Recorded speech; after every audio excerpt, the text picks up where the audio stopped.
Hey there, welcome to LeadTV. This is your weekly dose of leadership wisdom to help you become a stronger, more effective leader and get the very, very best results from your team. So what are we talking about today? We are talking about feedback, or more specifically, your responsibility to continually give feedback. Now, let me ask you this. What happens in your business when something isn't done the way you need it done? When you see a staff member do something that is not what they've been trained to do, what do? Do you step in, show again, explain again what you need done and what happened and the difference, okay, the gap, and then why it's important, and then keep a bit of a close eye to make sure that they've got it and they're back on track? Do you step in and correct and guide straight away? Or do you get all angry, huffy puffy, don't say anything to the staff member, just get a bit moody for the rest of the afternoon and go home and whinge like crazy to your poor family or partner about your rotten staff? Okay, are you someone who steps in and corrects, or are you someone who avoids and then gets angry? And guys, we all do that at times. But I want to show you the potential impact on your business and how you, without realizing it, might be contributing to a situation that is driving you crazy. So I think the first thing we need to understand is that as the manager, the buck stops with us, right? Our job is that each of our staff deliver our specific customer service experience to exactly the same standard, to our high standards, every client, every time, okay? That is our job. It happens, okay? We have three main responsibilities: people, processes, and performance.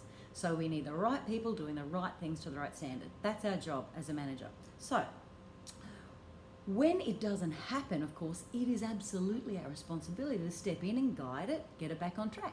And if we do that early, it's often just a small correction, nothing that needs to involve drama and tension or even damage the relationship. But when we avoid that conversation, when we don't give the feedback, as well as potentially, damaging the business in terms of whatever that issue was, that loss of income, maybe risking the loss of customers or clients, we also lose the opportunity to build a stronger, more thriving, more value-centered business. But worst of all, I think we rip that staff member off. Okay, now you probably haven't considered it like this, so let me explain. When we don't correct someone that we've trained to do something, if we see it not being done well and we don't correct it, we completely rip them off as their leader from the opportunity to be better, to be successful, to feel good about achieving something, okay?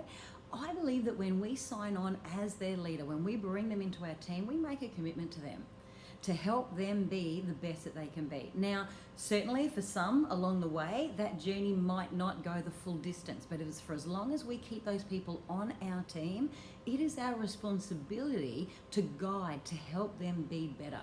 We are completely ripping them off if we don't do that. But we get ourselves all twisted in knots by saying things like, oh, I don't want to be mean, I don't want to be bossy. Or maybe, oh, they'll just get moody, they'll just get cranky or upset, or they'll cry, or I'll get no productivity out of them for the rest of the day, right? Or maybe you're saying something like, but shouldn't they, that's just common sense. Shouldn't they know better? I knew that, why don't they do that? What's wrong with staff these days? Can you hear the problems with that, guys?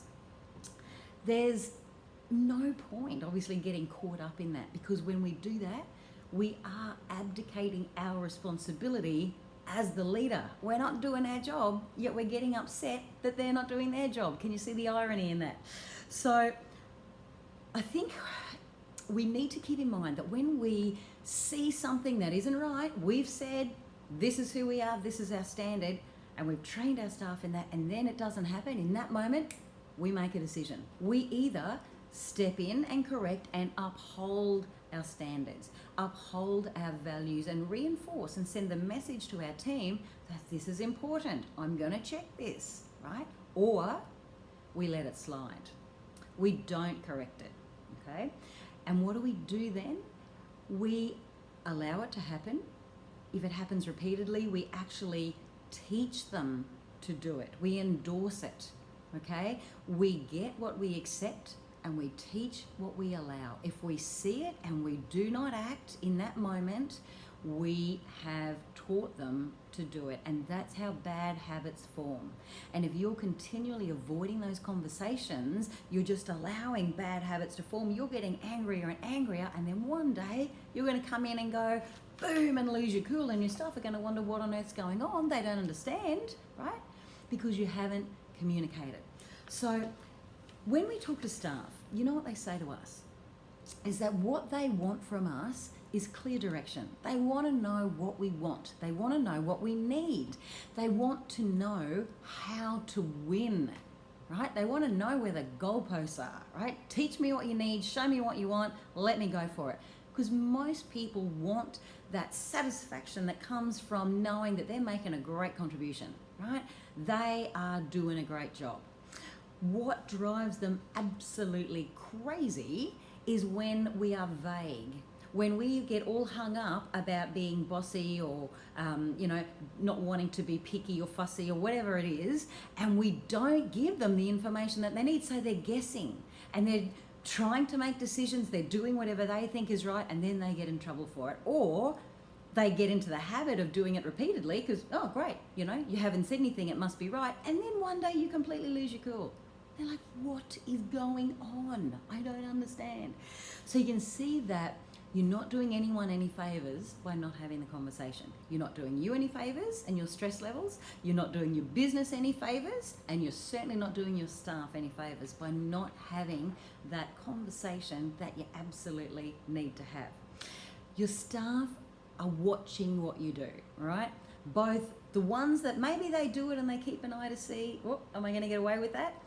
They'll see if you let it slide. But you know what we often don't consider is that our good staff, right? The staff who always do as we ask to the standard, the ones who always do what we want, they're watching what you do as well. And you know that really inspiring conversation that you had with your team probably when they first started about your vision and your values, and they were so excited to be part of such a fabulous team? Well, right now, you completely sacrificed that vision and those values. You completely let those standards slide. And now they're not feeling so excited about working with you anymore. And what happens, unfortunately, is when our good staff watch us not dealing with problems, not correcting issues, they start to lose motivation, engagement, and respect. And sooner or later, they go. So we lose good people because we didn't correct the bad issues, okay? So what's the moral of the story?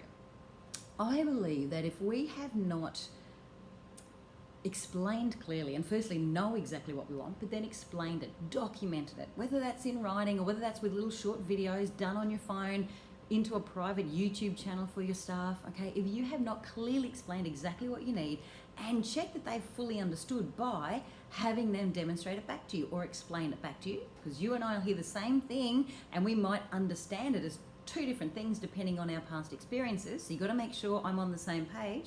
So if you haven't explained it, documented, and then check to make sure I've understood, and then continually checked on that to make sure it's happening, whether that's through observation, through your continual coaching routines, that continual feedback back loop that is so essential when you're coaching people. If you're not doing that, we have no right to get angry with our staff, to get frustrated with our staff, because we haven't done our role as the manager, okay? So as the leader, guys, we set the direction and we set the pace. We set the direction with our expectations and our values. This is who we are, this is what's important. We set the pace and the energy level with our continual coaching routine, keeping the energy up, keeping our team focused, okay? So if we are not providing that communication, we're really not doing the right thing by ourselves or by our team. Guys, there's a really clear link in my experience between poor communication and poor results. And I take that one step further. I also see a very clear link between poor communication and tension or conflict in teams because issues are not resolved. If you've ever come along to my Salon Leader Bootcamp, you'll know all about cleaning the glass and what happens when our glass gets muddy. That's exactly what I'm talking about here. So buck stops with us. If we want the very best results out of our team, we have to know exactly what we want, be able to communicate it clearly, check that they've understood, and then track and measure and monitor constantly to make sure that it gets done, because that is our job and our commitment to the clients that we serve. So guys, that's this week's episode of LeadTV. Now, if this is your year to become a stronger, more confident, more inspiring, more effective leader who gets great results from your team, then watch this space, because very, very soon we're going to open doors just for a short period of time to our group coaching program, Leaders Lab. Now, that's an amazing program to help get your mind exactly where it needs to be to understand what does it mean to be a great leader, what's required of me, what do my team need from me, what do I need from them, and how do I coach my team for top performance and best results. That's coming up very soon. Keep an eye out for that, and bye for now.